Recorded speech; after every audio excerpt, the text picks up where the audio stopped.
Ayan, mga friends, si Pink Katrina. Naputol siya. Hindi ko alam kung ano ang nangyari dito, oh. Oh. Ayan. Mahaba na to, mga friend. Ayan, ito ang kauna-unahan kong aglonema na nabili. Ayan, mga friend, oh. Sayang naman. Nilabas ko kasi siya dito siguro pagtapon ng tubig dyan, dito diniretso.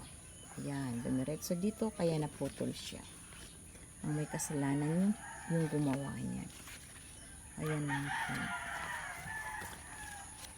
Padamihin ko na lang to si Katrina, ang aking munting prinsesa.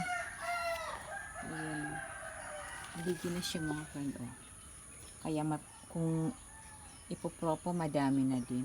Madami ang mapapatubo natin.